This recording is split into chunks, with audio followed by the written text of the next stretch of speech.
Well, hello, everyone. Good Tuesday evening to you. It's That's Cool Drink.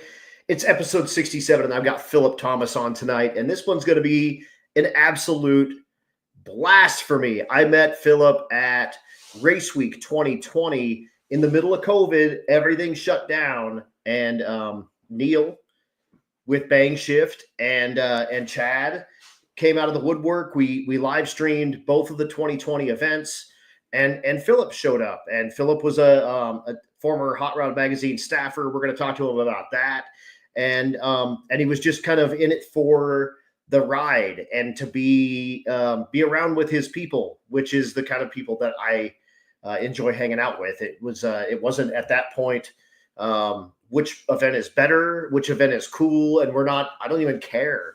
Events are events, and dudes that kind of put their money where their mouth is to make sure that those events work and that their people are well taken care of and things like that. That's my kind of dude, and Phillip's that sort of guy. So it's going to be absolutely cool. We're going to talk about that. We're going to talk about Race Week 21.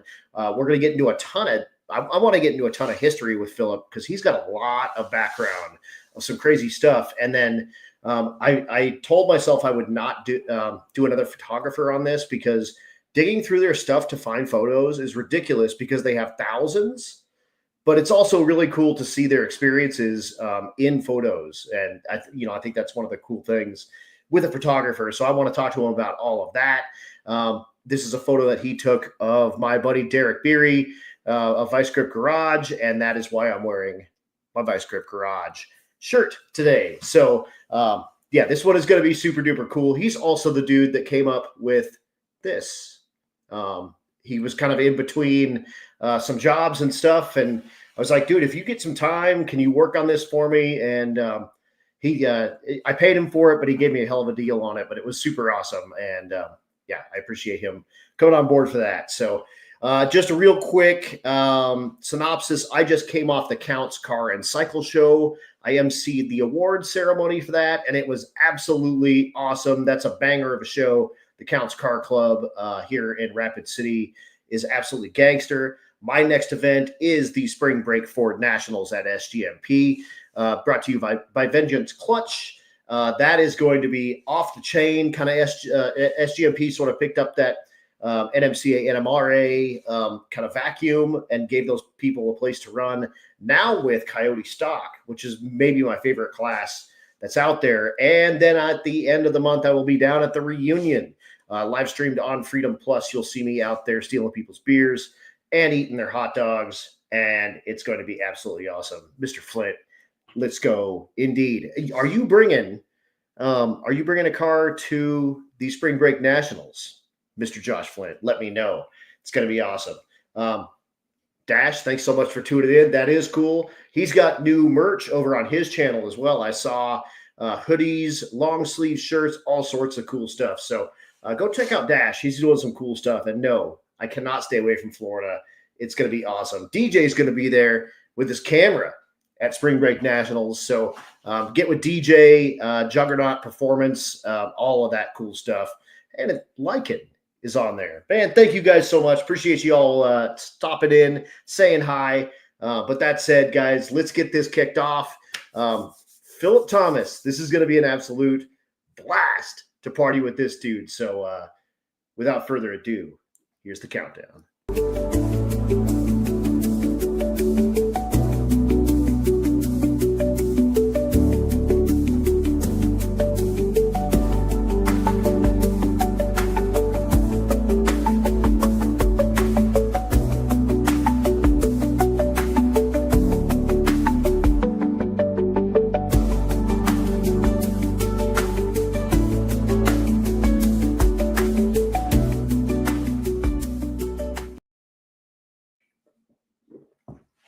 New music apparently on the 30-second countdown. That caught me a little off guard.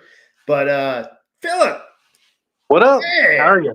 Welcome to That's Cool Drink, and thanks for hanging out with us on a Tuesday night. You're still in the Mountain Time Zone, so it's still 7:00 for you. Yeah. Where are you at? Rapid City, South Dakota, also in the Mountain Time Zone. There you go. Easy enough. Life is good, dude. Life is good.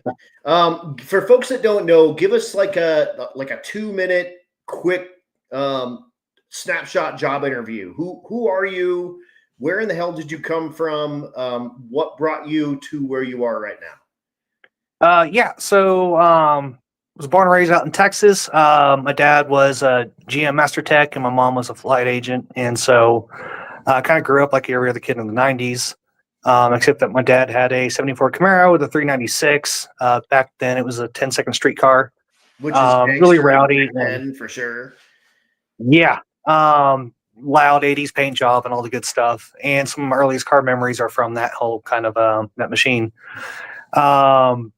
Had a go-kart, had my own project truck when I went into high school, and then kind of fell into different forms of racing when I moved to Austin, Texas, which kind of came to like Pikes Peak and such. From there, I started writing and shooting a lot more photos. A lot of it was because at Pikes Peak, people will cover the big teams, but you rarely have anyone talking about small teams, which is 80% of the Pikes Peak field. And so that kind of snowballed into just freelancing stuff at the time. And I was probably like 21, 2, 3, 4 at that time. Okay. And I was working at a dealership in a parts department and saw online that Hot Rod was looking for a position. And so I joined them as a news editor. And as well, because I grew up on the book. I have issues from when I was a child from my dad. Yeah, no, it was the rag. Like that thing was the joint. Yeah. If you had your car or your face in Hot Rod magazine, you're king shit, dude. And I've been in there twice.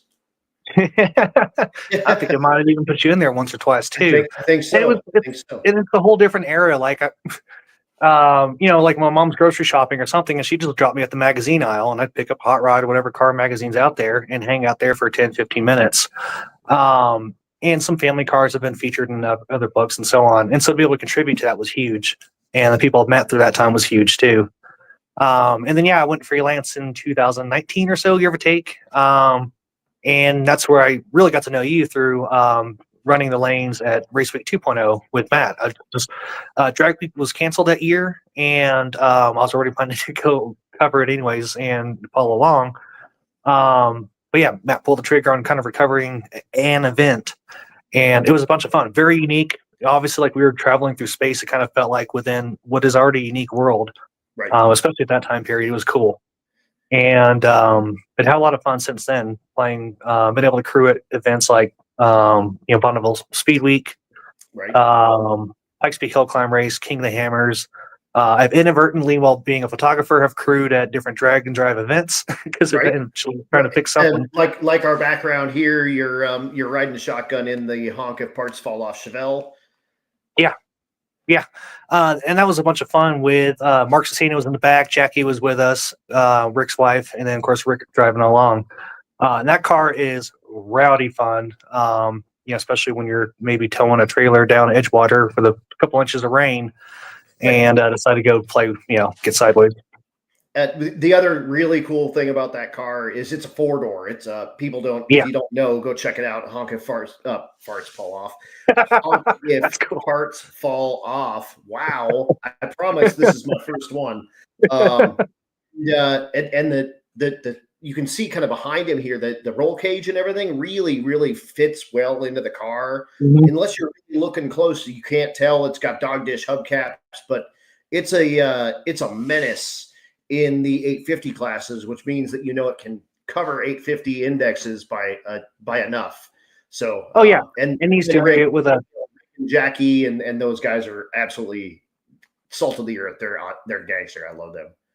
Oh yeah, the car is home built. It's a small block Chevy, twin turbos, and if you say he's got an LS, he'll probably come and wrangle you himself. And but the car works good. The cage is built around being able to be people friendly on the road too, and so it's comfortable. That's kind of the funny thing about drag and drive events is you got to make something wicked quick. But ultimately, you got to live with the car for a pretty long period of time, and so you kind of have these unique, machines out there.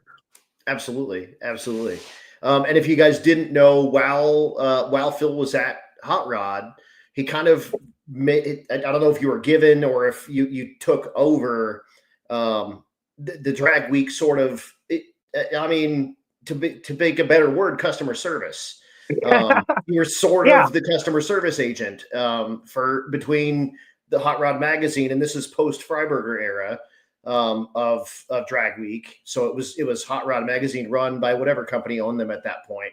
But yeah, you became the customer service guy either by choice or by not, and so you had your fingerprints on pretty early drag and drive, still in in the parlance of the time. By the time you took over, there were two and maybe three.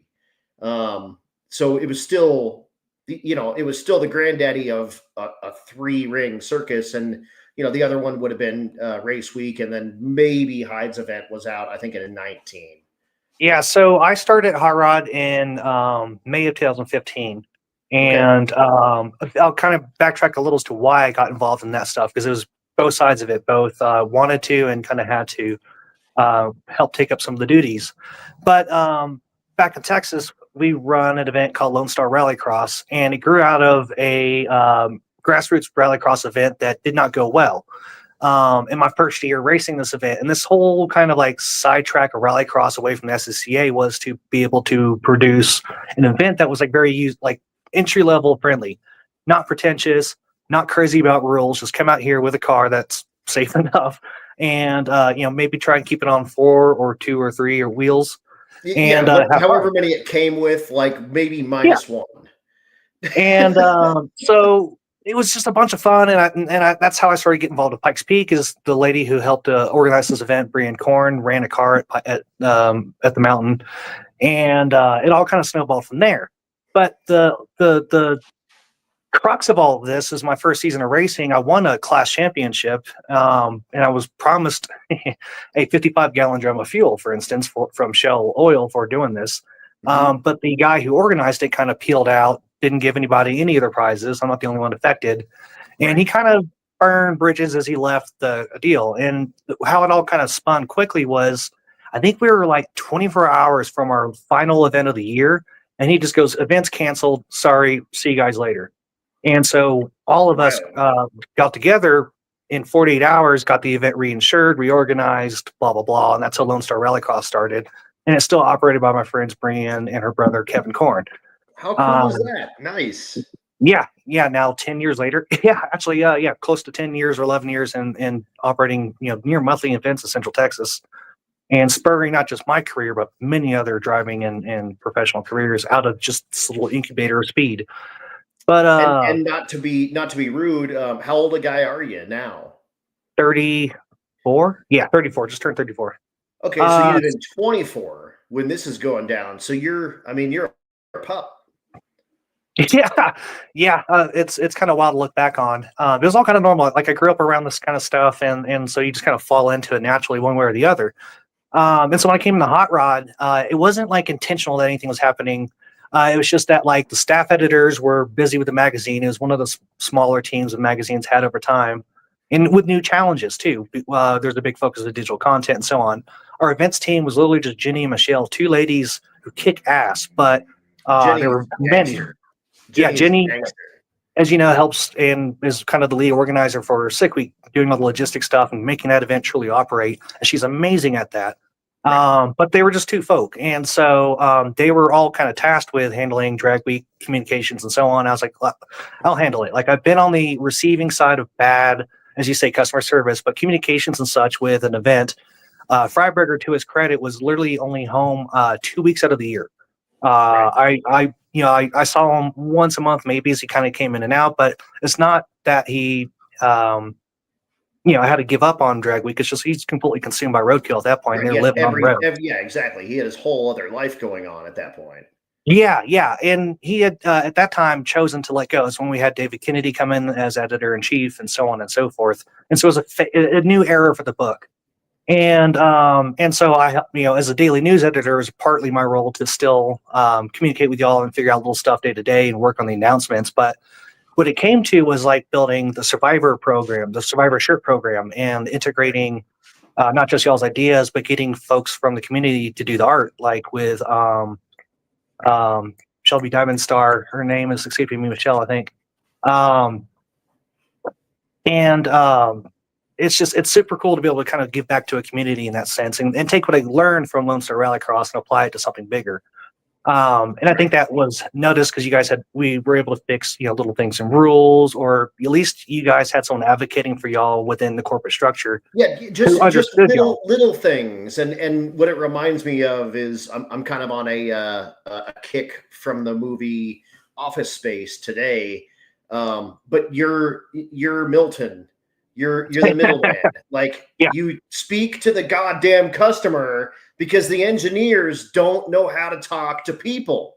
You're the drag racers don't know how to talk to people. You're the middleman. I can speak Hot Rod Dude, and I can speak Hot Rod Magazine Dude, and I can translate between the two and give you at least some sort of a humanize it a bunch. It was a lot of like reminding folks that y'all were working 50 weeks out of the year to take your 2 weeks of vacation to do this thing. And also like saying like, yeah, they're mad legitimately too. Like, they're going to be expressive about that, but hear me out, and this is why, and kind of being more constructive about it. And I think it helped to shape the event over time in a lot of little ways too. And that helped too that we had a kick-ass events team that came in after Jenny as well, led by Michael, the Australian, and another Jenny, Adam, and so on, Harrison. They've done a solid job with managing Drag Week on top of the boatload of other things the company is kind of puts on top of them too. So it's not always perfect, obviously, and all events have their missteps. But when you start to look at the consistency over 20 something years, it's cool to see that it's survived so long. You still have a free live stream. I'd love to see the day the 400 card cap is tested, but that promise has always lived. And the conversation sometimes comes up of how do you kind of podium and position these events, and it's tough to say. But like, I think Freiburger or someone else had said one time that you kind of look at Drag Week like Bonneville in the sense that it's a time trial, and it's just the ultimate time trial. In one of the tougher ones. Racing against anybody else. You're, at Bonneville, you're on the track by yourself. That's it. You're the only person there. At Drag Week, you may as well be. In fact, at every Drag and Drive, you may as well be, except for the last day of race week currently. But that's a great point. That's really a good point. It's a trial. You versus your machine versus this track. How that's awesome. I like that a lot. I like that analogy a lot. Yeah, and it's not to take away from the individual class wins, but that's why like pulling money away from the event early on was a big portion of that. It was just, it's all for ego a little bit. Yeah. So, you got to go there with the technical achievement to really want it in the face of these other obstacles. Right. And that's, that same deal at Bonneville. Like, you have to have a high dollar car. You've got to be willing to beat the absolute dog shit out of it, and you win a shirt or a hat or a jacket. That's commitment. That's a hell of a lot of commitment for something that you win no real prize. And even when money started coming out, when Race Week came out with money, I mean, you talk about a dude like Doug Klein who won with a $250,000 car, and also needed to buy new turbos and all sorts of bullcrap at the end of that race. Like, you're not winning money in any of these. You're doing this for the fun. Oh yeah, 100%. Yeah, even with Matt's payouts, and he looks at it as more of just offsetting the cost of that week, like a little fuel, bit, right. Then, and that's why, I tried to work hard to make this very poignant point to like people in corporate, if there were ever any kind of misunderstandings, if you will, just to say that, yeah, man, people really sacrifice for this, or really work hard for this. This is their entire year's kind of mecca. And so, these things have to be handled in such a way. And if it doesn't make sense to you, that's fine. But this is why it is the way it is in some circumstances. But it was, again, little stuff like, it was always pretty awesome to work with an awesome group of people who were willing to kind of share that dream. Again, the events team we worked with were kick-ass, and make it work. Without them, it's truly a whole different thing. Staff editors, we're just here to cover photos. Honestly, it's all been put on the behind the scenes. And like you were saying, like for 20 years, that event has done nothing but grow and get better and get bigger and get more and more clout. it is the granddaddy event. It's Mhm. it's the one that rules them all, and it still is the original by racers for racers. Like it, and I love the listening to the Hot Rod Pod with Mhm. Jeff Smith and Dave Freiburger, and they're talking about kind of early days of the drag and drive movement with the fastest streetcar stuff in the '90s, and then pump gas drags, and then eventually Drag Week, which seemed, if you plotted that on paper in 2005, telling fastest streetcar guys to go drive 1,000 miles, that was a crazy thing to think about. And like I said, like the team there continued to make that event a banger from 2005 until right now. That thing is still like, I mean, it's still the jam. If it weren't on the East Mhm. Coast, I'd be looking at going. It's So, funny too how much the challenges have evolved. So I can't remember if it's pump gas drags or fastest streetcar, but one of them there's a video on YouTube I think, and they have to do a lap around the track and hot lap it, kill the car, start it, and then go back into the staging. right. That I doubt like 60% of the field just hot starting and restarting the car. Oh, yeah. Yep. And so for us to Everything that's come over, Chevrolet or everything that's GM, at least with the solenoid on top of the starter, you're oh cooked. yeah, You're done. You're yeah, yeah. screwed. Yeah, our guys carrying flat weight, batteries, all kinds of stuff. And it's so funny, you pick up and learn how much valve train has evolved, how much cooling systems have evolved. So many things have had to change, and the aftermarket's had to change and react too, Right. to make these cars work. And that's potentially been some of the cool stuff. Oh, and a pup dog. Hello, Yep, pup dog. that is Otto. He's my little blue heeler. He's about 11 years old. Mine are about to lose their minds because Stevie just got home. And they're locked in their crate because they were barking at the neighbor dogs. So you'll hear mine here very soon. We're dog friendly here on That Oh, School yeah. Train, if you know what I'm saying. Ooh. So I gotta know, this CST10. Mhm. Is this your sort of entry into the car hot rod kind of world? Where did this come? I had pictures of it, but I'm gonna go fish one up. You talk, I'll Yeah. fish. So my first real hot rod was my go kart because I had a 3.5 horsepower Briggs & Stratton and put a 5 horse Briggs & Stratton, literally pick a Hell motor yeah. out of a little rototiller. Me and my dad built that up, and my dad had mowed out a dirt course across the street. The housing development ran out of money, and so we just had to abandon lots across from us. And so Right. mowed out a dirt track. Good times. But that thing I bought when I was about 15 years old. My neighbor had it down the street. Bought it for $500. It was a long bed. It was too long to fit into his garage because his garage had some odd cutout. And over the course of a couple of years, put together with my dad, over Christmas break, got it on the road my senior year of high school, drove it all through college, moved to Austin with it. Drove it for a lot of years out in Austin and then just having a bunch of fun. It was a simple 350 combo, 373 gears, nothing special, but really fun. Yeah, we're at a Nifty 50s cruising meet with some of my high school friends at that time. And it has the original bent seat in the back there. We were using it like a couch. We go to drive-ins with it, back it up, a bunch of people in the Hell yeah. back. Hell yeah.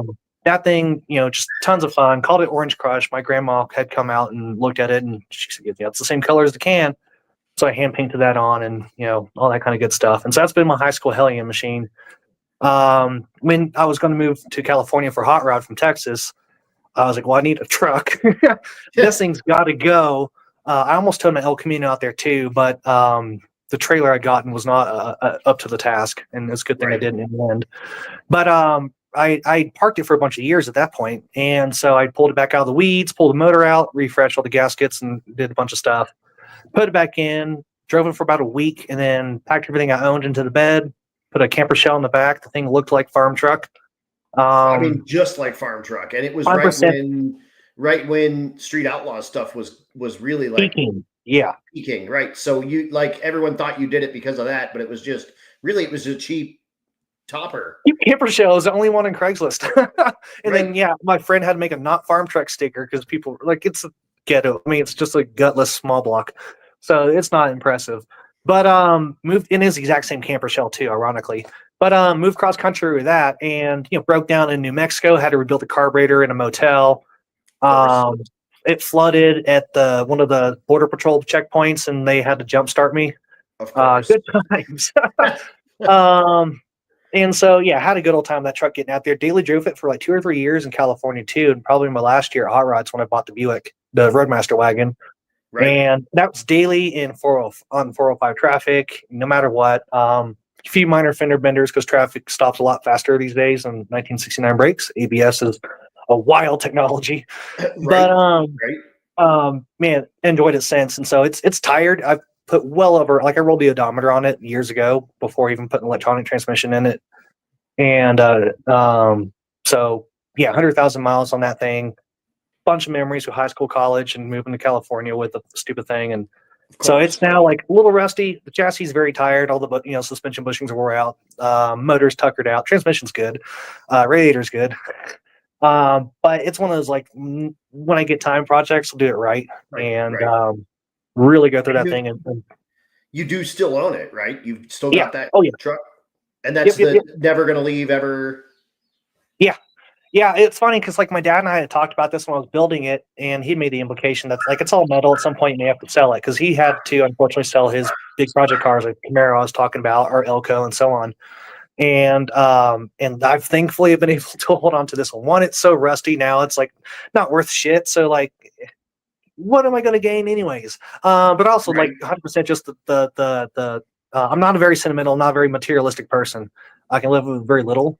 But like that thing, and honestly, the Suburban a little bit too, just because the adventures that truck's been involved in as well, are irreplaceable. Like if tornado came and sucked them up, or someone totaled them, I'd shed a little tear for a machine, just because that's what we do. It's to me, it's always funny. It's like people who buy a car for any reason, doesn't matter the car, and then to put into a garage and never enjoy it.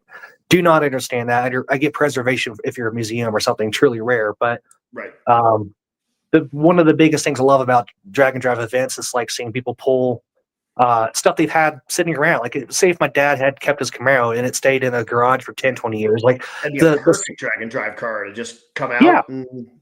I think like Matthew's Sweet, that purple and silver Nova, that Pro Street thing, like that's something they street raced and had a bunch of fun with. They parked it a bunch of years ago, and these events like Race Week popped up. They pull it out and they're enjoying the car way more than they ever did. I mean, we did math on it one time. It's like the mileage that you would take, just in driving on a drag and drive, you have to do, a couple thousand passes at a drag strip to equate that distance. It's like, why? Yeah, it's pretty amazing. And then you can just wad all that up into a week. And, that was my biggest thing when it came into my life in 2014 was, I've had drag cars. I've done that mess. Enjoying a car for 2 days a week sucks. And then having to have a whole like myriad of stuff to carry it around and to keep it maintained and, all this crap, and it costs a ton of money to run. And no, the tow rig, the trailer. Yeah, that ain't where it's at, man. Like get in your car and go drive that junk around. And then what I thought about the biggest thing with my first kind of soiree into it was I thought my car was rowdy on the street. I showed up to drag week and my 1150 car ain't shit, man. I was like a mid-pack daily driver dude. It was that pre-Street Machine Eliminator, watching dudes with real life gangster, amazing, just off the fucking chain cars. And me thinking my stuff was rowdy was like laughable when I left. I was like, I can drive my car anywhere I want, anytime I want. Like, nope, there's no reason I shouldn't and can't. And I did. And I sold my soul to it. Oh yeah, you think your G body's cool until the bunch of dudes from the Northeast do trailer burnouts for a half mile. Yeah, like, exactly. And you're like, okay, yeah, you guys win. You guys win. But it's what pulled you into what finally made you pull the trigger in your first event? So I read about Hot Rod in the rag for a number of years.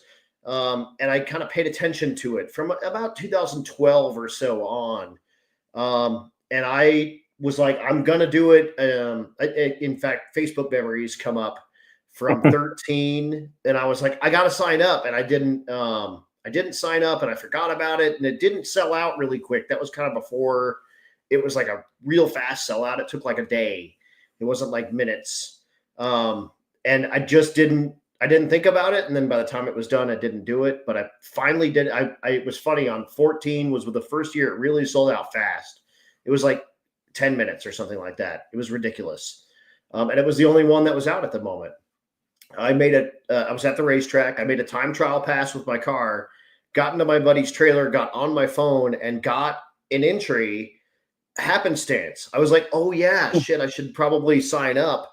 And I got on in perfect time and went. And I took my buddy Brad as my co-pilot, and we were ruined from that moment forward.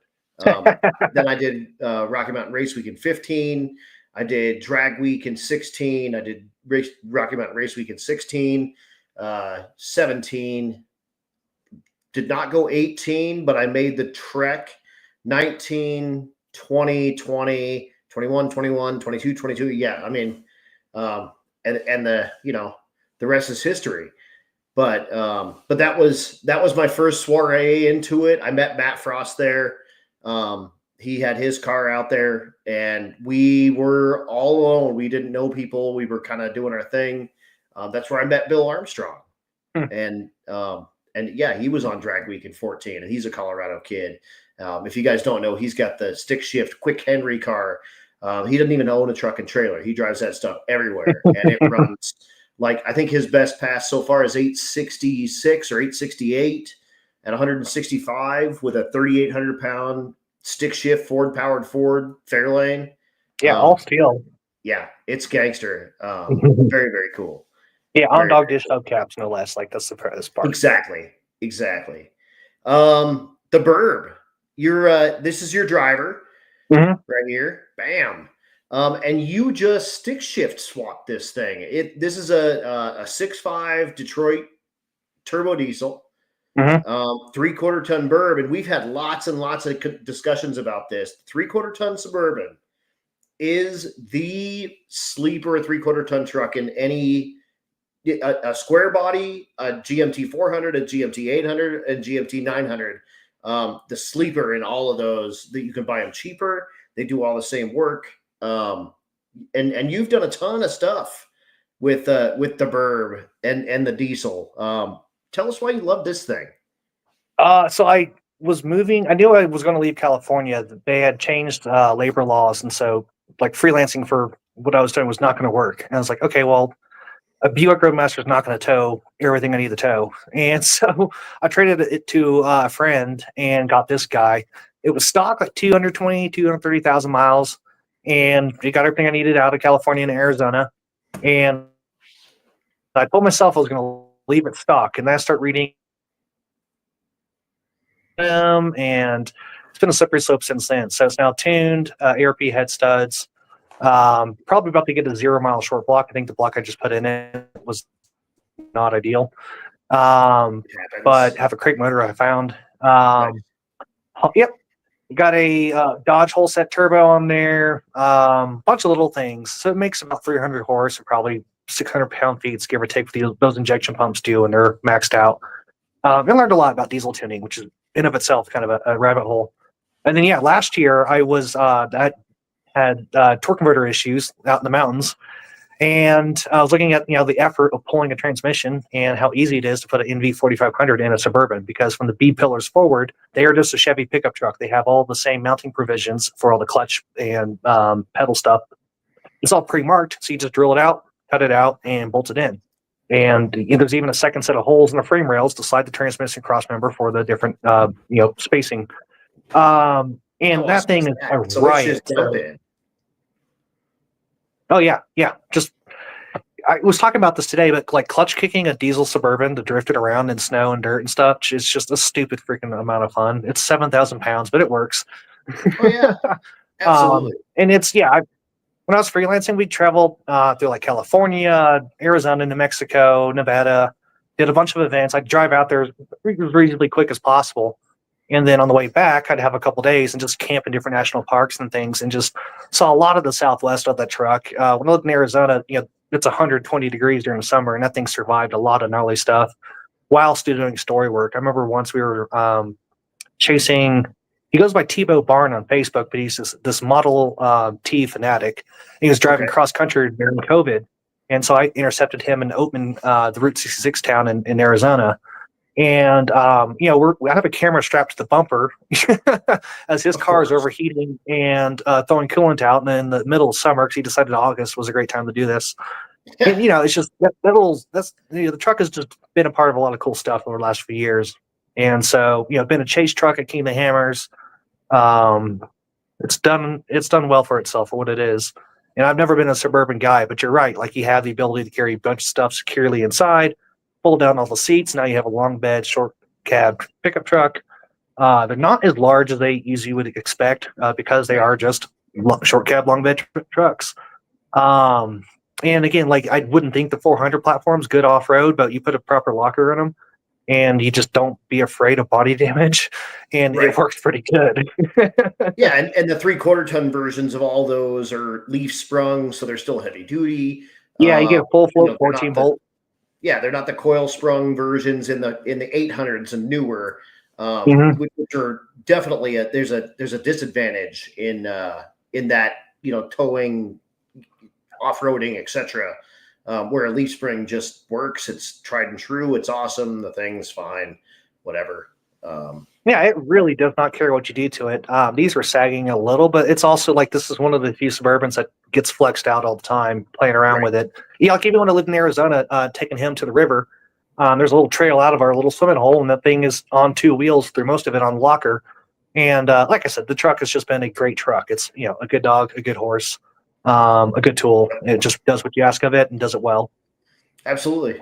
I want to talk about Mr. Jeff Oppenheim. Yeah. The Crispy Camino, this would have been 16, drag week 16. And it was my only failure in a drag week / race week / drag and drive. I blew up the pump in my 4L60E and made it do all neutrals. They have multiple ways to make all neutrals, just in case you're wondering. It's just amazing. And wonderful. And I had a G-body LS swap car, and I pulled my trailer up next to his because he burnt this thing to the ground. We'll talk about it. But I basically gave him free rein. I'm like, whatever you need, because he ended up getting that bull crap running and staged it and got the thing down the track. I think he was out, right? Because he towed it. But yeah, so they had rope towed it from the parking lot where it burned to somewhere to work on it. Yeah. Here.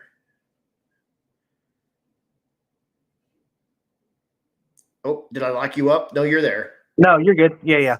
So, so if I remember correctly, a oil feed line for his oil gauge had melted and started a fire. And a couple minutes before, if you there's a photo of the thing in the parking lot with Austin, I think Stiver, in the dinosaur suit.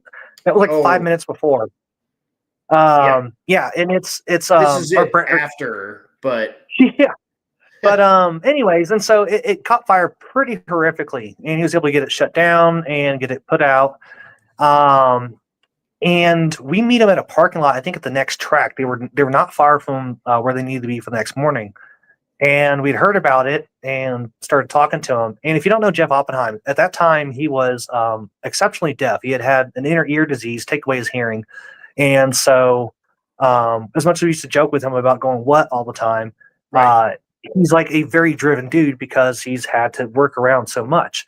And so I meet him for the first time as he's discussing how to fix it El Camino. He's got like some guy bringing in a harness, another guy donating this. Yeah, you can see the photos of it with some of the temporary wiring and donated parts.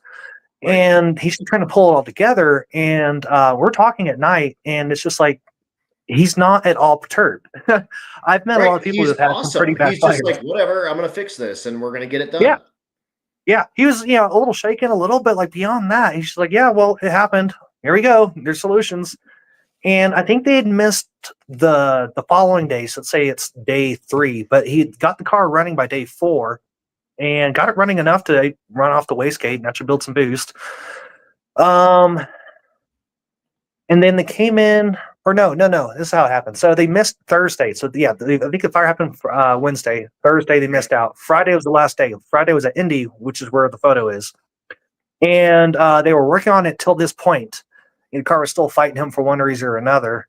And he was the last pass. So one of the greatest videos on YouTube is Brian Loans talking through his pass after everything, because they had fought so many problems, a big old fire. They kept their cool. We were helping them run parts. Like me and Kyle Loftus and Austin, riding on the back with his T-Rex suit.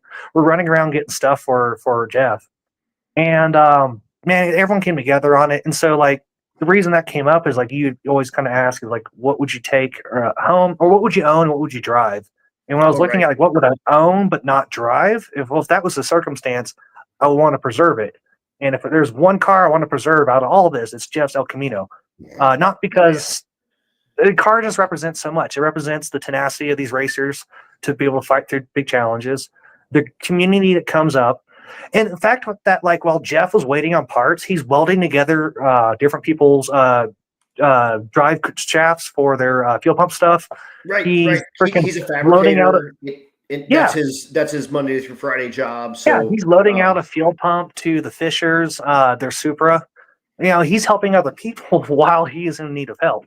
Right. And so like that thing in him and his story are, I think, the quintessential drag and drive kind of character. What these people, well, this event, the kind of people these events attract, the kind of racers. This truck is home built and it runs 850s. It's wicked quick. It used to be wicked loud. Riding with him was hilarious because you couldn't express to him how a straight because he couldn't hear anything. Yeah. He was just zoned out doing his thing. But it's the best community is him and all those Pennsylvania folk. You know, they have a sneaker net where they're running parts to each other, cars cross country. He's in one of the Facebook groups. He does a Monday morning check-in, so he tries to lead the community in really positive ways.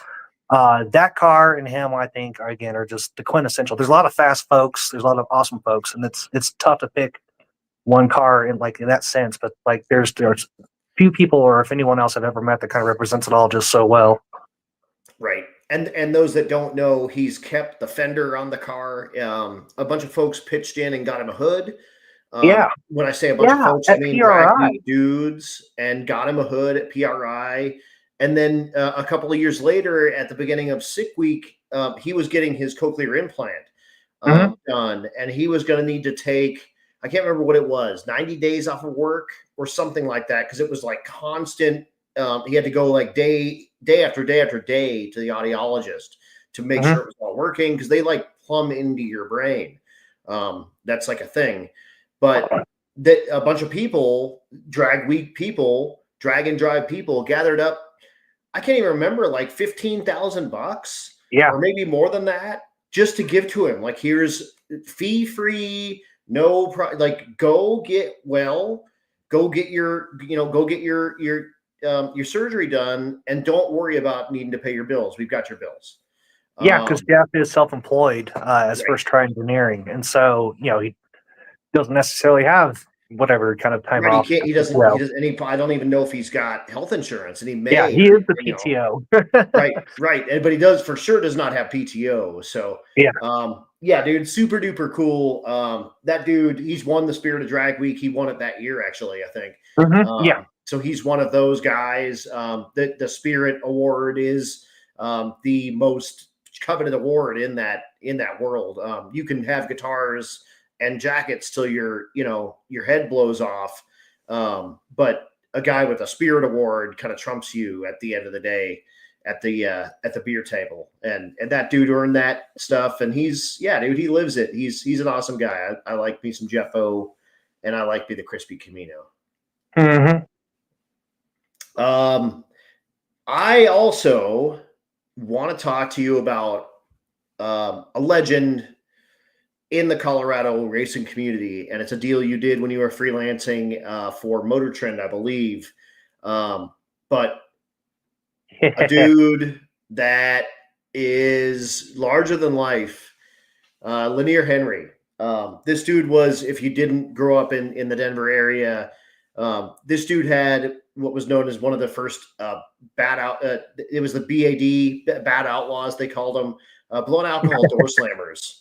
And he was one of the originals. He had a 55 Chevy that had a Lenco in it and had a blown alcohol big block in it. And it was fast as hell back in that kind of fast streetcar world. But you were able to sit down in his speed shop and talk with him. I got to know what that was like. I mean, you go read the article if you can find it. You can Google Lanier Henry, Lanier Henry, and you'll find it on Motor Trend by and photographed by Phillip Thomas. But he passed not long after your interview with him. He actually got COVID, and it took him down. But what was it like partying with that dude and hanging out with him and hearing his stories? Yeah, so I met him in 2015. We came in, it was my first year at Pikes Peak, and we didn't have our rotary pump for the fuel drum. And he is very well known in the Pikes Peak community for saving a lot of butts. He ran a full service speed shop, engine, machine, rebuild, dyno. And he had all the fittings, all the weird stuff you need on the fly. And it's sadly, now that I live here in Colorado Springs, 10 years later, it's like wild the hole that has left just even in that small component. But dude was legend. Just an old timer. I think he was probably in his 75 when I met him. Probably. And and he was just, full of stories. You walk in and it's an old school building. It's kind of this weird hexagon shape, full of windows. And there's a blower here. There's like a K20 Honda there. There's a blown small block here. Superchargers all over. I mean, you walk, head gaskets hanging. It is just like the perfect speed shop. And typically he would have at least a 348 or a 409. He kind of like specialized in those. Yeah, he would have one of those out front. Yeah, all the good weird stuff. And so years later, I actually wrote the story I think in 2017 or 18. And it was a bummer that didn't get in the print, but we're happy to put it on the website. And getting to talk to him and learn about his background. So like one of his first drag cars was a 50 Chevy, straight 6, 3-speed. And they figured out that by putting the heaviest flywheel they could, welding a bunch of weight onto it, he could launch the thing at 5,000 RPM in second gear and just let it slip to half track, grab third, and that's his slipper clutch. Right. And goofy shit like this back in the mid-century. And it evolved into his blown alcohol 57 Chevy. Guys can kind of call it pro mod body or a funny car body. And the dude is just the salt of the earth, but the funniest stories too. And so, one of his old sayings is, there's 10 bad people in the world, and I get 9 Christmas cards. He is the baddest of them all. He's one of those 10. And so, the story is Colorado Speed, Lanier Henry's shop. It's on HRDW.com. And so if you want to learn more about him, that's a good little place for it. He was like one of the original testers for DynoJet, I think. And so DynoJet used to verify the first one or something like that. He has the original, I think it's not the prototype, like serial number 1, DynoJet, in that facility. I can probably track down who owns it now. And so, when they were, because DynoJet, I think, was based here in Colorado Springs, and so they were validated at his shop. He knew what that motor was going to make within reason, and that's how they were kind of calibrated. Right. When he passed in 2020, it was a huge loss, and I knew it was a big loss. Even Matt Frost had posted about it and so on, and a bunch of the race weekers were personally like affected. And then a couple of weeks ago, I posted in a Pikes Peak group the same photos from this trip. And man, the number of stories coming out, like of him building, they throw together these claimer engines, for like the $500 claims at Circle Track stuff. And it'd just be like, they balance it. They try to do a decent job assembling, but the shittiest parts you could probably get, off the shelf. Just the lowest buck possible to survive a race and make good power. And when guys bought them, they just find like cylinder heads welded to the block. They weren't made to live. They just were made to run long enough to get bought, only to get realized that you bought a piece of shit. It was brilliant. Like, he built great motors, but yeah, he had a great system for these motors. If you bought them, you would regret it. No matter how much power they make, you'd never be able to repair them, kind of stuff. Right. And that was just a game and circle track, but he was good at playing those games. And so yeah, the dude is just a different era, and he's just known in that world. If you aren't from around here, read the article. Some of his quotes, some of the photos that are in there are just, I mean, absolutely spectacular. And like this photo, I mean, him sitting here going through photos with you. This only shows a little. This is just the counter. And I think did he have a double barrel shotgun right underneath the counter right there?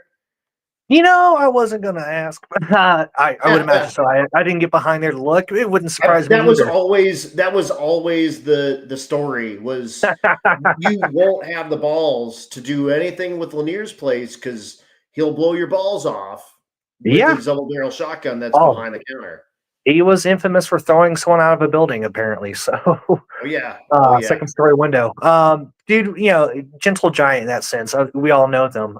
You don't cross them. You don't screw them. But they're the softest, kindest person if you're on their good side and things. 100%. And it was interesting. Again, the cool part was when I was posting pictures and just having 100-something people say like, "I miss him," and this is stories of it and. Learned that like when his shop closed, a lot of local speed guys and hot rod guys bought his stuff. So his stuff has stayed in the community, didn't get scrapped for the most part. Yeah, sure, some crates got dumped, but the equipment and some of the more, some of the key stuff that is truly hard to find did get saved. And so that's kind of the moral of, or the round portion of that end of it. But I mean, it's interesting, lasting legacies and what you can do with your time on this planet. Yeah, absolutely. And I know some of his machine stuff went up to Bowtie Engine Shop up in Greeley. They've kind of taken over with a bunch of the race week type stuff up there. Mm-hmm. And those guys are same. They're kind of the same people. They're like salt of the earth kind of dudes, but you don't want to cross them because they might chop your legs off. Good dudes to have maybe in your corner and not the other way around. This photo was kind of smattered in with those. Was this a Lanier Henry? Photo? Yeah, so that's at Pueblo. And it was exactly what you're thinking. The guy on top is taking a photo, and I'm not sure if that's Lanier or one of his friends with the Camaro. But it's a whole different era compared to today. Oh, yeah, totally. If you wanted to get that sky shot, this is what you're doing, is you're wrecking your buddy's back. Yeah. And you're getting that stuff done. But dude, I saw that and I was like, that's got to be exactly what's going on. The open trailer, probably home built. The pits look identical. That's pretty gangster stuff there. Yeah, and he was super involved with Pueblo too, advocating. Cause it's a city-owned track, if I remember correct. So advocating for safety upgrades and keeping it funded, and he did a lot for Central Colorado speed community. That's hard to replace. Absolutely. And that is a city-owned facility. He did a lot to kind of keep that stuff rolling, and he left his fingerprint on the Colorado and beyond motorsports community a lot. And I loved hearing Lanier Henry stories. And like I said, when you wrote that piece, I was like, perfect. Yes, I'm glad somebody finally did this and talked to him because. I think he really intimidated a lot of people, and I'm sure as a skinny redhead kid, bebopping in there, I'm sure you had kind of the same experience right at first. But like you said, once you start talking to that guy, you couldn't get him to stop. Yeah, it's a whole lot of yes sir, no sir, and so on at first, and then you come to get to know him, and it's like, okay, Lanier. Yeah, the dude, and even in the article, he had some killer advice at the time. Very wise for his adventure through life. Put it that way. Hell yes. I wanted to bring up a photo real quick, and this is one that you took, but we're foreshadowing the future a little bit here. This was race week 21, maybe it might have been 20, but check this out. That is Alex Taylor and Nick Taylor. And they are getting married. They weren't even dating then. No. And there's me on the left, and on the right is Jason Pickett, and you can see Doug Cook in the background.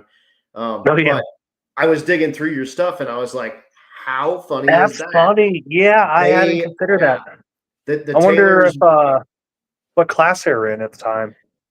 God, I don't. It must have been. It would have been probably her Camaro, not the 55, and his the S10 he owned in partnership with Adam. It might have been. Yeah, it probably Yeah, was. that was it. Yeah, it was the S10 turbo with the turbo over the cab. Turbo head. Yep, exactly. The Mid America Customs ride. Yeah, And that thing was it cool. has the Hearse, who's also on a That's Cool Drink episode, so go check Mm-hmm. that out. But I just thought that was super funny when I was digging through stuff, trying to find stuff for this. I need to send that to those guys because how cool is it that there they are Foreshadowing, standing next to each other years before they became engaged, and I think they're getting married this year. And Mika's on there as well. They need their Barbie trophies on top of the cake. They do. I need to talk to them about that. Get your Barbie trophies out and your big pile of cash. All right, get your questions in. I am going to get my questions started for Mr. Phillip Thomas. This has been great, dude. This has been an absolute blast. And like I said, like we spent like a week together, and this is still stuff that we haven't like really sat down and kind of broke bread about. Oh, speaking of our week together, here is bam, the Dots Pretzels. Yeah, fell That's in love right. with Dots. Dots Pretzels. We hammered some Dots Pretzels on that. I think that was 21 trip. Which, that's when you and Stevie were first starting dating too. Yep. Which track was that?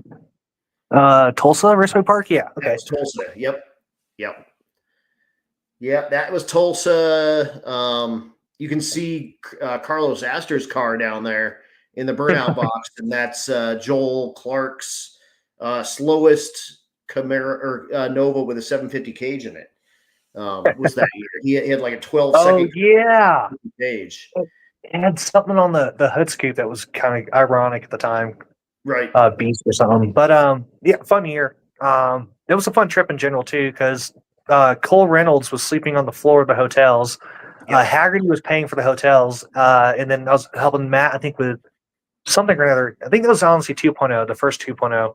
That was probably it. Yeah, that was probably it. Yeah. We were towing someone's Ford F100 that had popped a transmission, if I remember correct. And just having a good old time with Stevie in there.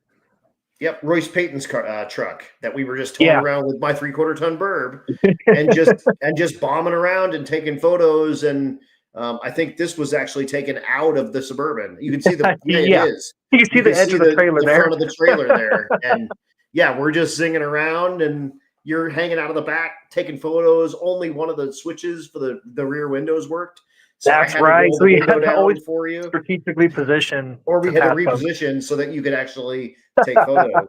But yeah, that's like I said, that's kind of where we started doing all this stuff. And and like I said, like this is stuff I haven't even heard. This is good shit. But it was the first time I got to do an event with Matt too. Like I was hoping to do it when I was at Hot Rod. I pitched it a few times in staff meetings, but at the time it was like the competitor versus the big show, and it was super cool to see Freiburger and Finnegan come under official capacity to roadkill years later. Like that was actually a huge, like olive branch extension, if you will, to officially cover that event, because they didn't know how to feel about it. It wasn't negative at all. They just didn't know if we could do that in a sense. I'm like, well, it's happening. We should be there. No, exactly, and that's kind of I've talked to them a little bit, not at length, both about it, and Finnegan's been on Rocky Mountain Race Week. Freiburger with Finnegan and a roadkill episode have been on Sick Week now. So they've kind of been out and about, and we've crossed paths a little bit, and that was that was kind of always the discussion. Like we weren't negative toward it at all. It was just there. It was kind of we needed to be aware of it, but we didn't really want to. We don't want to help you necessarily, because whatever, if you flourish, you'll flourish and you'll be fine. And it did, and it's fine, and it's all good. So we had staff leaders that weren't willing to push boundaries, which is different areas and have that effect on Hot Rod. Hot Rod, if you study different editors in chief or different publishers, you'll see the book change in tide and flow. Like with Mike Leamy and talking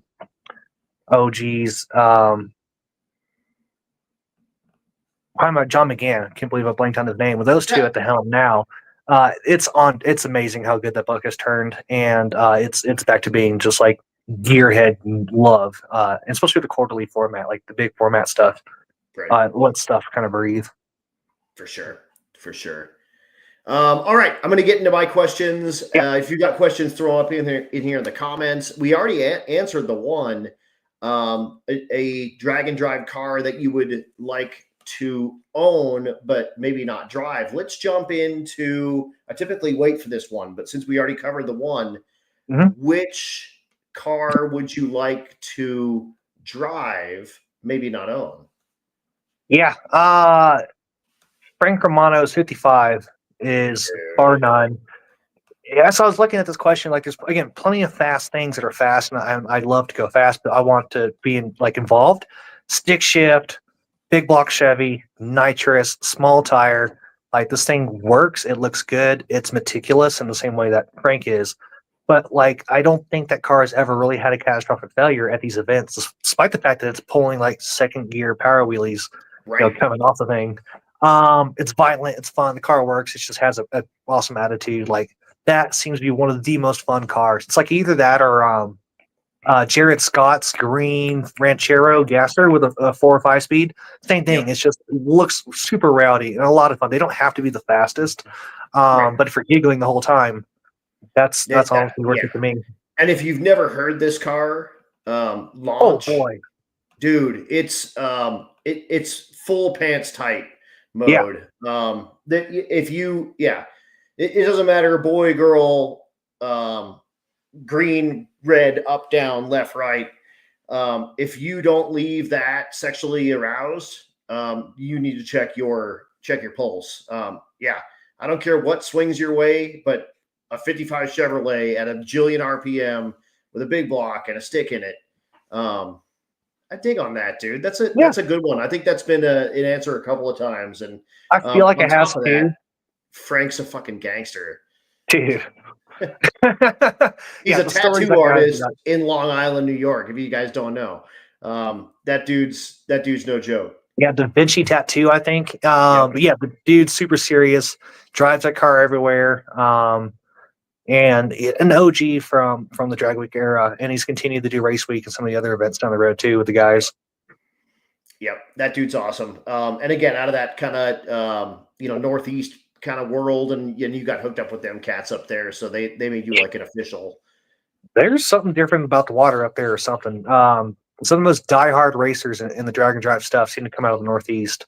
Yep. And like, you look at Jason Russo driving cross country for different events, even down to the Southwest from Jersey. Went down to Death Week in 666 and all that junk with that. And that car is an 850 car in its own right. So, and then he goes to work Monday. Yep. Exactly. Ultimate street car kind of thing. So yeah, it's just I don't know what it is about this Northeast. I was talking to a coworker about this. It's just like they don't tolerate nonsense, and so you just have this very serious, capable kind of mindset that is very fun to see in this format. And just you might beat me, but you're going to work your ass off beating me, kind of thing. So yeah.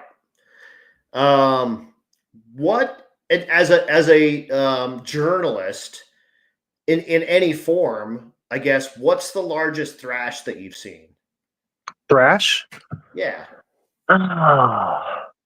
The funniest one is watching, I won't name the aftermarket company, but watching aftermarket companies last-minute bolt-on cars at SEMA show the night before it opens. So they're putting on wheels, coilover, all their power accoutrement on some random Mustang the night before it's got a debut. But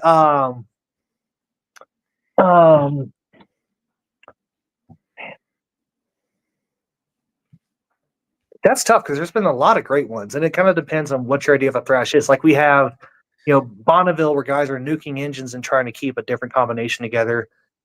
Drag Week, you know what? Actually, I do know one. Blue Cutlass, nitrous motor. If you remember, he was Carlos Astor. Actually, it's in that photo from Tulsa, and yes, I remember that.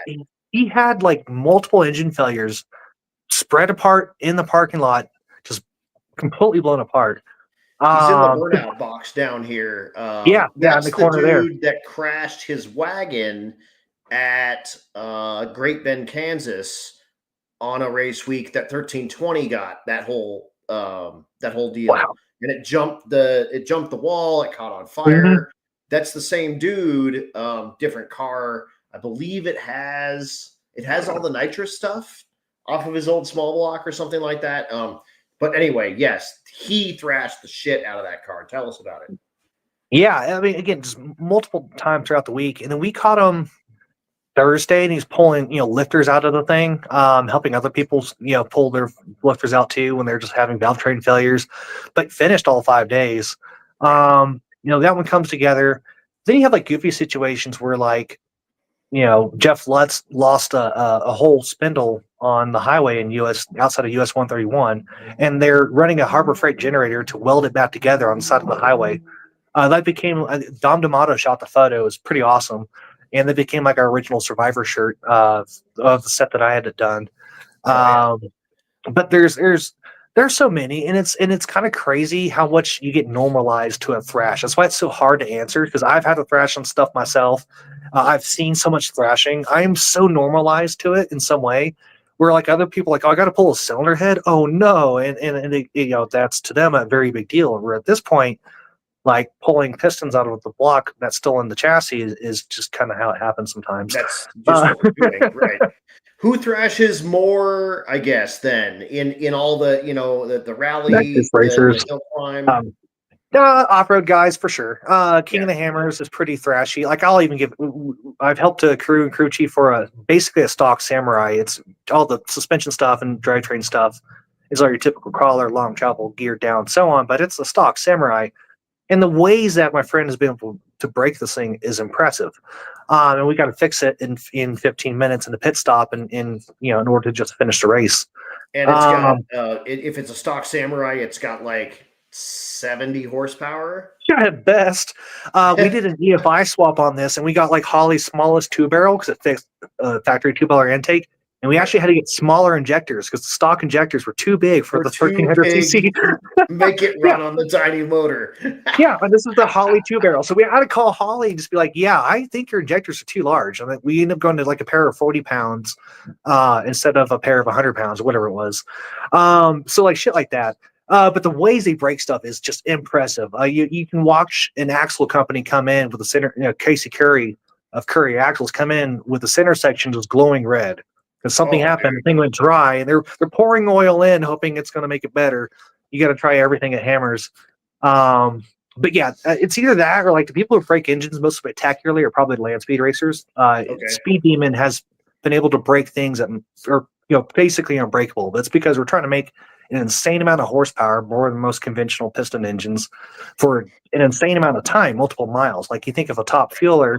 It makes these days 13,000 to 14,000 horsepower for all of 3.5 seconds, whereas Speed Demon's got to make 6,000 to 7,000 horsepower for 5 to 7 miles. And that's a couple minutes of runtime. It's going fast as hell, but it's still. I mean, you're talking about being under power for minutes, minutes. Yeah, stuff that would just destroy conventional drag engines just at that load, at that duration. And so when you see the ways they have broken stuff, because they're just pushing the material science of something's way beyond what they're made for. Turbochargers are glitter bombs to them at this point. It's wild what they're breaking, how they're breaking it, and they're doing so at 400 mile an hour, and having a relatively safe time doing it. George Petit, rest his soul, was able to push a lot of engine technology and keep a lot of people gainfully employed doing some really cool stuff on the bleeding edge. Yeah, and a guy that I went to Bonneville with Keith Turk, who's that dude's a absolute legend out there. But he used to run nitrous out there, and we were talking about that, and he was like, "All of these drag race dudes are pussies, man. Like, we did nitrous for somewhere between 70 and 90 seconds, and it was just until the bottle was gone. Bottles were gone, and that was it. That was your run was done, and whatever mile marker you were at, you pulled the chute because you were done. I mean, you had no more. Your power's gone. But when you talk about running 2 15-pound bottles completely empty, doing 60 or 70 seconds of 300 horsepower of nitrous, that's pretty sporty stuff to be able to live through that. Yeah, it's wild. If you haven't been, to the audience, like definitely go at any point you can. It's such a unique environment. So many things to learn and study. And also the racers are super chill. Like most of them are Right. borderline alcoholics with some way to enjoy that kind of a problem, if you will, at any time. With And each so, other, but like when you get out there, you're not the alcoholic anymore because that guy is the alcoholic. He doesn't yeah, think he is either. So yeah, none during racing, but it's such a high stress. You only have a small window to get your shot kind of event. Like the after hours are a lot of fun. Yeah, I'm sure, going to Carmen's Black and Whites is a very right. unique experience. Yeah. Um, and so, yeah, it's cool. Like I'd be kind of curious how you see parallels between like because it's a very driven, deep dive, rabbit hole, if you will, of motorsport that has no payoff, like we were talking. Right. How do you compare that tenacity to drag and drive events between the two?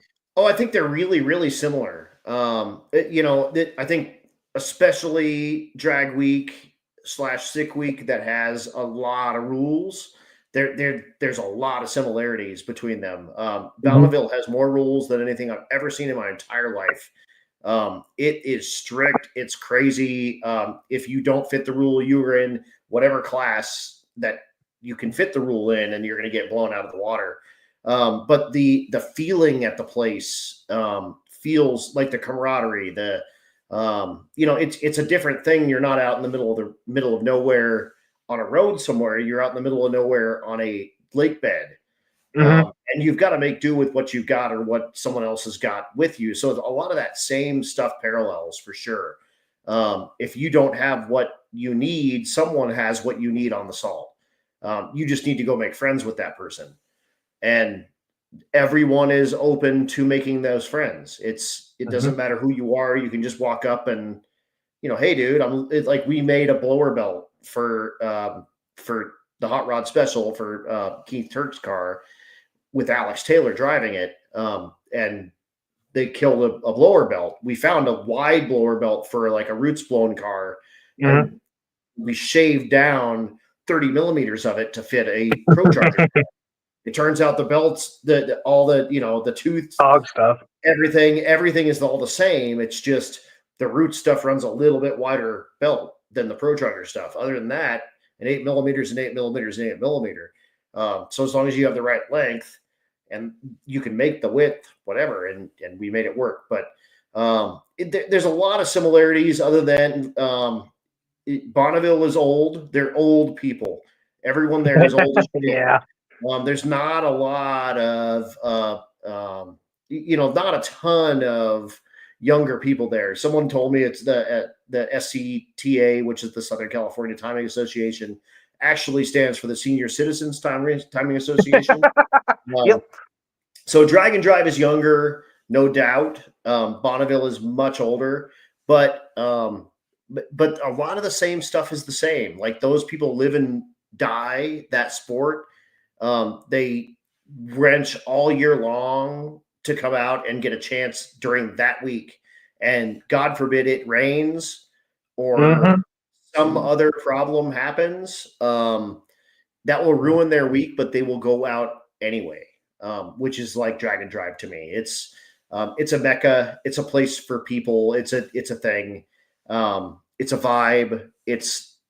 I told Keith you can taste the history at Mhm. that place. So I think it's worth everyone going. Everyone needs to go to Bonneville. But in my opinion, they're so similar. It's just the parallels are nearly limitless, to be honest. Yeah, they've got the history factor because they've been doing that since the 30s or whatever.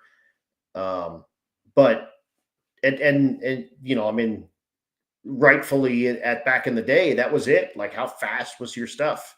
Mhm. Um, and that was it was all mile an hour. It wasn't, who cares how long it takes you to get there? Will it go 200? Yeah, and you even talk like that parallel even comes in drag racing where ET wins races, but even Don Garlitz will tell you mile an hour shows how big your balls are. It was always a Right, claim, and in a lot of like Bonneville's always been this not retirement, this end game for a lot of brilliant folks right, of all age groups. You're starting to see like the professional that's going out there is getting younger. They're in their 40s or 50s, like your Jay Mayers and so on, which sounds kind of old, but in retrospect, it's not. It's people who are like after my current phase where you're building your career and learning what you got to learn. Right. You know, but like, yeah, it's tough to say like what is also like the kind of the cause of it. I've had discussions with a bunch of different folks. Some of it's exposure marketing. Like Drag and Drive has great social media marketing and has always been on top of YouTube and such. Like Right. Kyle Loftus is probably a one of the key figures for keeping these events alive. Is his coverage outside of the corporate coverage was huge to people like me. Right. And he's been on every drag week since 2005. I mean, yeah. And talk about, he's about, he's maybe a little older than you are, but same deal. He was like a 20-year-old kid out there in 2005. Like, I heard this is something cool. I should be here. Yeah, he probably was like 20, 25 when he started filming drag week stuff. Right. And it's just kind of wild to kind of perceive how far it's all kind of come from them and how kind of modest it all started too. Which just again, like, can we even get these cars to run past restarting hot? And now we're at a point now. How fast can we go is the problem. Right. Exactly. When does it cut off? And I mean, it started in digital cameras weren't a normal thing on a cell phone. No. Even having a cell phone wasn't a normal thing.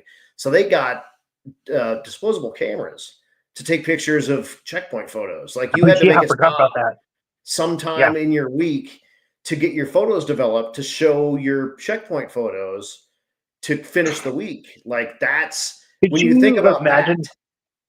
Yeah. Could you imagine being the Kodak guy at the last drag strip?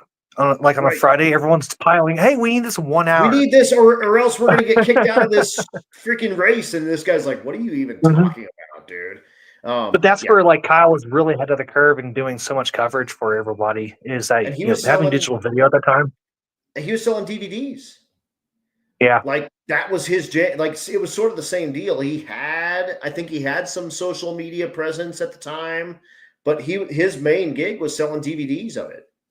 Yeah. And his social media was in Street Fighter forums pretty much. It's a pre-Facebook and MySpace, really. It was, it was forums. It wasn't really like a social media platform. I think MySpace existed, but not for that. Like it wasn't like a thing. Yeah, we didn't have car MySpace. That's kind of the crazy thing is like we didn't used to have car social media, but how much car social media now affects stuff. You can look at like the career trajectory of Garrett and everything he's done with that. It's huge, the kind of impact over time, and all of it because of a goofy social media video and being able to carry that character. Exactly. And if you haven't, a little shameless, totally unsolicited plug. If you haven't seen the Dale Jr. download of his interview with Cletus, get a little bit of popcorn and sit down and watch that. It was it's well worth the watch. That was super good. Yeah, long time coming and like a huge I don't know what you want to call it, kind of pat on the back. A lot of people always kind of felt uncertain about using Do It for Dale, and they have that kind of backing to say, hey, no, you're doing a good part in preserving the memories of things. Right. On top of the other discussions and such. It's unique to see, the greats that we grew up with now trying to meet their heroes, which is, a bunch of average folk by comparison. 100%. And there's Danny Bemis. Bonneville, dude, is big fun. Dude. Yeah. Go to Bonneville. Yeah. Build a car. I mean, you can also build a 50cc motorcycle and go get a 55-mile-an-hour record. You'll have just as much fun. Exactly. Looks silly. Or don't even bring a car. Just go. Go. Bring a big hat. And just go wander around and make friends with somebody. Somebody will either need help or want you to be hanging out with them because they want to keep you out of the sun and not die. You will be taken care of at Bonneville. Like go check it out, eat people's food, go to Carmen's Black and White and check out Kick-Ass Truck Stop that's right there and see the people that are, camping. If you're not one of those people that are camping at the Bend or whatever, go check it all out. Yeah. And if you have like good gearhead experience and you can safely, assemble a car, like there's a bunch of forums and groups on Facebook to go say, hey, I want to go crew. Right. And it's a great way to get involved. Someone will probably recruit you to cover your food and hotel. And man, there's nothing better than chasing stuff down the salt. Right. Exactly. One I don't think that you're going to have an answer to. Maybe. Well, tell me about the one that got away. What car did you sell you shouldn't have sold? Car, I've been Car, okay with what truck. I've sold, but motorcycle, my CB750, had to move, needed to sell it, get it gone to afford That's that. pretty recent too. Yeah. Yeah, it's the only one I've ever had real seller's remorse. Just I didn't expect it to be a good bike. I bought it because it was a 750. I'm like, it's got good torque for the mountains because I still live at 7,000 feet. New Hondas are reliable, and it seemed fine. And went and bought it for like $1,000 when my Suburban was down, and Right. uh, ended up it's like this goofy, not even goofy. Basically, Honda's first serious effort at a sport bike, and so they were trying to target Ducati and primarily. So the CB750F Super Sport is with 1320 shirt because my car was not done yet at the time. That's But right. the Super Sport was coming after the Desmo Super Sports, and so the bike makes great power. 80 horse for a 1980 model is pretty good. Yeah. Relatively light at 500 pounds, and it handled great, stock great. Like for an older bike to be at that time, what's 45 years old, Right. to keep up with modern traffic, to handle great, to challenge me as a rider is my first motorcycle. Uh, Excellent Honda engineering. I get why people love Honda bikes. Right. I'm now converted. I get it. But that particular bike is just it checked all the boxes. It's a bike that was good for a starter bike. But you can still grow into it. I wasn't near that bike's capability, but I was picking up, the back roads used to drive. When I first started riding it, I couldn't Right. do the speed limit on average. I was just nervous tilting. And by the end, I was averaging 60 to 70 mile an hour on 25-mile-an-hour roads. Perfect. So, I mean, the bike is, and I was not pushing the bike hard. The bike is just that comfortable at speed. And so, yeah, I get it. I love it. I miss it. I'll get another one if I don't try and buy back my original one. Cool. And in fact, I actually keep the license plate on Boy. my coffee table as kind of a Like manifestation. reminder, don't Yeah, forget you you can like do this. this. Hell yeah. Yeah, and good times, good memories of the bike. I now understand motorcycles. I never rode one as a kid. I rode mini bikes at pit bikes and races and such. But to fully, if you've never ridden a motorcycle, it's hard to describe. But it's just you are riding a machine, and if you and that machine are not working together in every single way possible, you're in the ditch. Right. Yep. And two, it's like the first sporty thing I've owned since I moved from Texas. I had nothing but trucks and old cars. And so to get back into something that was fast again and just fun to ride on back roads where you're having to think quickly and go through that mental exercise was a lot of fun. I fixed a bunch of habits and things I used to have from driving just standard road stuff. You start to drive differently in performance situations. 100%. 100%. I like that. And it only left you stranded that one time, I think, right? Yeah. So I was coming over from Rifle, over the mountain passes through the Rocky Mountains to Colorado Springs for a job interview. It in being kind of my fault, but some wiring problems caused the rest of it. So I was coming through the Hoosier Pass and hit a patch of gravel or ice. I couldn't really tell. And so I go down, the bike stands itself back up, rides another 5 feet and falls down. And I get it back on. Nothing seems wrong. Start it up. It takes a little bit to get going, but it finally fires up. And I get over the pass. I'm coming downhill into Alma. And thankfully, I'm coming down out of the pass. Thing just shuts off. And so I end up getting stranded. I waved down this dude who had a 72 Dodge Dually. He gave me a ride into town to go buy fuses and all the stuff I needed to kind of hack and wire and diagnose. Couldn't get it fixed on the side of the road and put a call out on Facebook. A friend of mine from Pikes Peak calls me up. He goes, "Hey, dude." I'm like, "Hey, I'll pay for your fuel." And so he came up from Buena Vista, about an hour away from Alma and picked me up. So but it was nice. I broke down next to a reservoir. So I was just chilling next to a lake where people Hell were yeah. fishing. Just Um, hanging out. yeah, Colorado's not a bad place to be stranded sometimes. Right. But it gets a little cold at night, but you got a good view. Hell yeah. Hell yeah.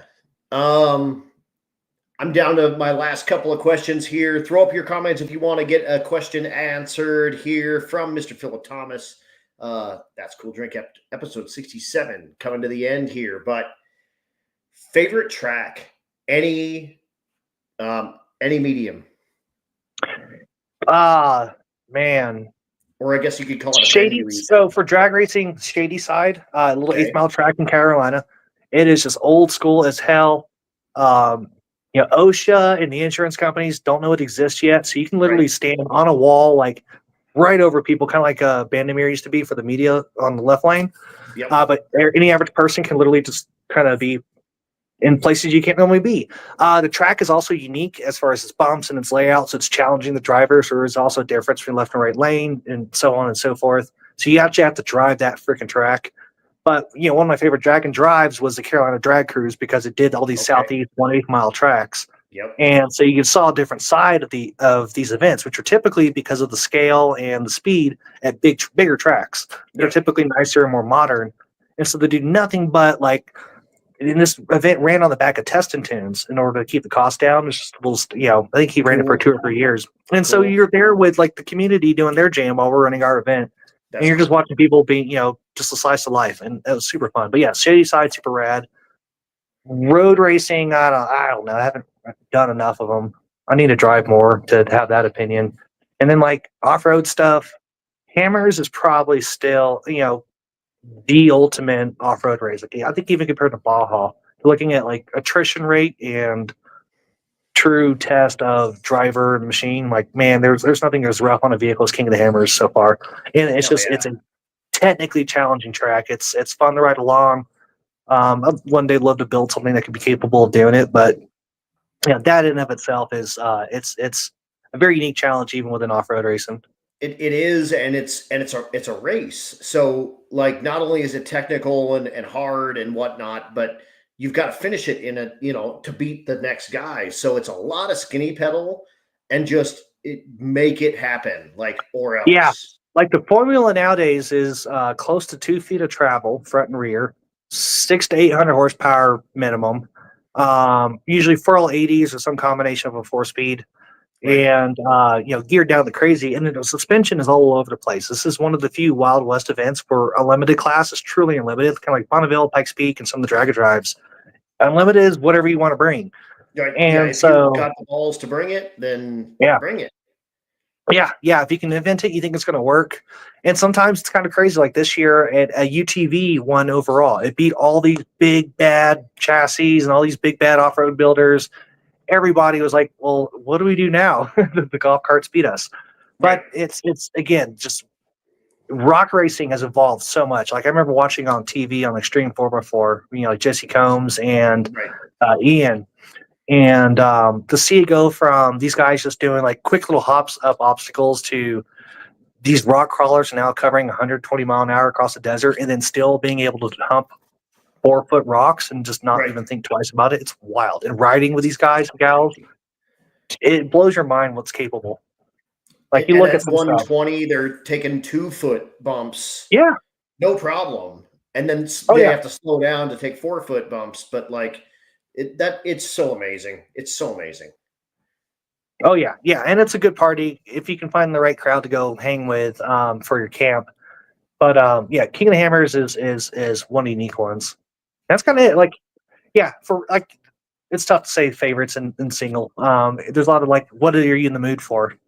Right. Kind of that sense. Do you want to go fast as hell? Everything's good because they're all so different. Yeah. Like, you can look at the 4-way tracks. Like, they are unique in themselves, like Carolina and Vegas. Yeah. There's nothing that can beat 4 nitro motors lighting off at the same time, honestly. The same exact time, right? Yeah, 50,000 horsepower. Pretty insane when you think about it. Pretty insane. My last question, and if you got questions, get them up here. We'll get them answered. But the last one from me, what advice do you have for a newbie? And I'm talking, I'd like to get the guy that wants to be a freelance dude and try to make a living at it right now. What advice do you have to a guy or gal getting ready to do, follow in your footsteps? Cover what you love first and foremost. I started with shooting hot rod stuff. I was borrowing my godmother's DSLR kind of thing and going to hot rod shows. And figure out your style, what you like, what you don't like, and whatever your skill set is. If it's video, if it's writing, whatever, photography. Figure out what you do and don't want first. And then from there, just focus on your craft. Find people who inspire you, who are better than you. Ask questions from them. They're oftentimes super friendly. You can look at the guys like Larry Chen and so on Instagram, and they'll answer questions if you ask a good question, because they want to see you grow, because someone gave them that same opportunity and that same time of the day. It's been interesting seeing these folks evolve over time and become friends through that kind of honest question asking. And then from there, kind of figure out how you can serve or help a greater community in your skill sets. And that's where you start to transition and be able to freelance for something, being a photographer at a track, a writer for a small publication that's local, maybe the start. I was writing free basically for Hooniverse because the F1 track opened in Texas, and I lived 15 minutes from there. But I didn't get paid, but I was able to go to there, learn to write, learn to shoot, learn what I didn't want to do and what I didn't do well, and experimented. And so when I had an opportunity to apply for Hot Rod, I had all this experience. I had 4 years of writing and shooting all the stuff that came together on top of all the racing stuff we were doing alongside it. And if you're persistent in that when no one's looking, you'll have everything in place when someone does finally look.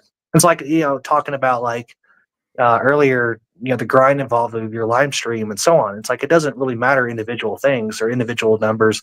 It's like, what is the greater path, or what are we learning, the conversations and friendships we're having, and how does it build towards something else, so that when you have like the opportunities you're having now, finally, you have years of this showing what you've been working on and your passion behind it. And that kind of portfolio of passion speaks a lot. You don't have to have inside connections. I came from completely from the outside of the industry. I knew Alana Scher a little bit through like Facebook Messenger, just asking questions, but that was it. I didn't have friends inside. And so if you're willing to make those sacrifices early, or even if you're later in life, just start today. People recognize it if you're truly passionate about it. And like, again, it's cool to see where you're taking off in the last year or two, because you've had that so much for so long. And even before doing the live streams, this is just you. And so, to see your career evolve into hosting live, full on live productions. It's nuts. Hot dogs. It's a pretty amazing thing when you start thinking about it, really. And it is. And I say it, I think I said it last week too. You absolutely can't fake passion. Someone that is passionate will call you on your bullshit if you're not. Mm-hmm. And that's, I think there's a lot of that to that. What, like you're saying, whatever it is, make sure that you give a shit about it, and that you can give to the greater good of the community of it, of the community of the world, the world of it. But I do need to know, you did mention, people that you respect and whatnot in the industry. Who are those people that, sort of helped inspire you and that you respect in the community? Yeah. So like, Brian Korn, I have like different mentors within different areas of skill. So in driving, Brian Korn, and Dave Carapatian, both of them, when I was in the rallycross stuff, gave me the time of day. These are championship winning drivers. They're awesome human beings in their own rights. And through the life lessons of driving, because it's a lot of failure and craft to get there to the point where you can put a car on a mark every single time. Right. Or at least get in. Like, my skill set is, I'm not always the fastest, but I'm competently quick. I can pick up a car pretty easily and be near its limits pretty fast, whereas other people will over explore and be way beyond that real fast. It's because I learned from people who were smarter than me at doing that. Alana Scher is my biggest writing mentor, because A, she's an awesome human being, amazing writer, and to her perspective, being a female in the sport who knows so much and has dealt with so much, especially when I was so young, kind of matured my viewpoint on what I cover and how I cover things. And two, she is just a brutally honest critic. I love that about her the most. She doesn't pull punches, and so you get some of the best learning from her if you're willing real to life criticism. And it's not to be mean; it's to make you better. Yeah, it is, and it's. I've got advice from her about writing and about my own decisions and so on. And then you look into at the photography side, like Larry Chen, his career started a couple years before me taking anything serious, and so I met him at Pikes Peak in 2012, my first year out, and he was writing for Speed Hunters, but he still gave me the time of day, And then when I started at Hot Rod, he started talking more because they'd work together. Mhm. And he would give me advice. Like I'd ask him about some of his trickier shots, and he'd give the time. After when I went freelance, I applied to one of his photo sessions at Galpin because it's just a cool opportunity. You got to shoot the Galpin archive. Right. And he was like, dude, you don't even like next time just ask. Like, you don't have to like you don't have to worry about paying me. I'm like, dude, like I no, like you've given so much. If I can give you, a ticket sale, if you will, That's awesome. that's been huge. And like another guy that's awesome is like Jamie Price. He posts a lot of information. He does a lot of like Le Mans and road racing stuff. Very artistic, but still very professional press photographic skill set, which is these are two different areas of photography. And again, he is awesome about doing DIY videos on Instagram about how he shoots stuff, what he's thinking, the methodology. Because it's not just a settings game. You don't just, it's like just like it's not tuning. setting your f-stop right and sitting Correct. in a corner and hitting the right. There's a lot to it. There's a lot to it if you're adjusting for different photo styles, different situations, and so on and so forth. Different And he's lighting, great about sharing that mentality. Yeah. Right. Yeah. You learn to be very adaptable as a photographer because you just don't have, especially motorsports, you don't have control over anything. So you have to learn to work around it. Is such a different thing because they race in the day, they race at night. The cars have lights that screws up your photo. So yeah, learning to shoot at night was tough. I'll bet. I'll bet. But that's why I could drop into like race week at night and be pretty quick to get into it. Just because you learn when you're young and you try to do things that are tough and you ask questions when you fail. And that applies to so many different skill sets. But yeah, those three especially, Larry, Alana, Brianne, and those are kind of the biggest influences on the different areas of what I love most about what I do and what I've been able to do. I love it.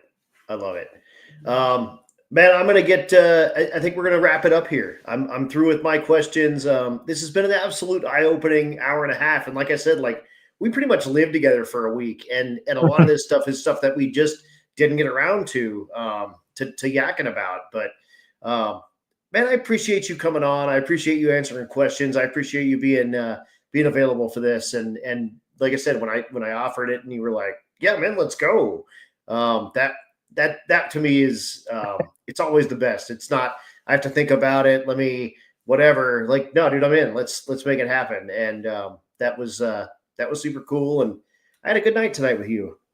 Yeah, man. Like I said, I'm super geeked. You asked. I've been watching it as long as I can, and it's again cool to see where this has been taking you and where you're going next. So keep at it. Totally, dude. I appreciate it. You're absolutely awesome. I can't wait to see it. Where will I see you next? What do you got coming up?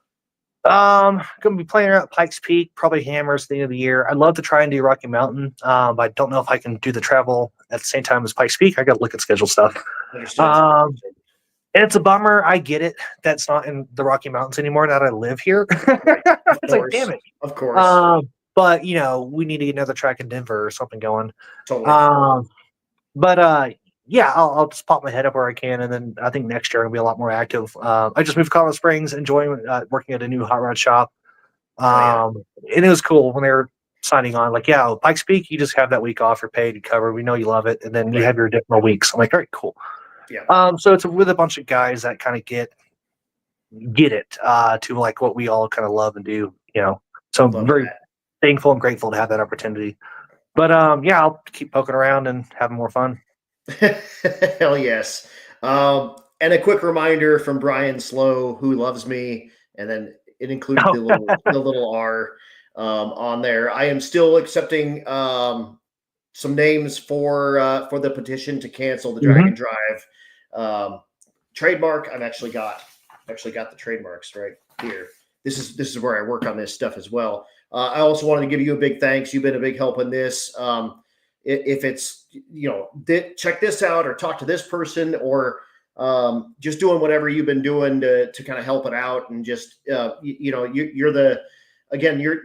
guy that kind of watched this grow from the inside looking out and you've been a big proponent and a big kind of voice in pushing that for me because like me, you care about this community and you've watched this community grow and you have your fingerprints on it as well. And man, I appreciate your efforts to this point, and that's kind of what pushed me. I was like, you know what, I need to have him on anyway. We didn't talk about it at all, and I actually kind of appreciate that. Like my whole day is pretty much encompassed with this right up until I file it.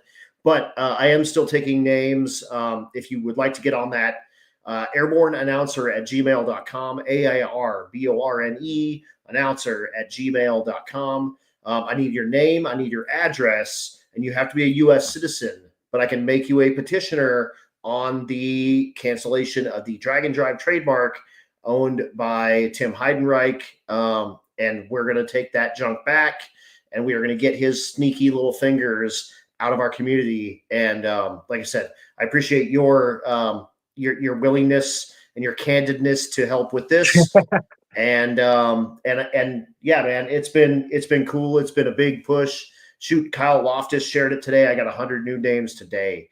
We're going to be, by the time I file this, we're going to be over 1,000 people. By my math, that is a co-driver and a co-pilot for every single national Drag and Drive in 2019. Nice.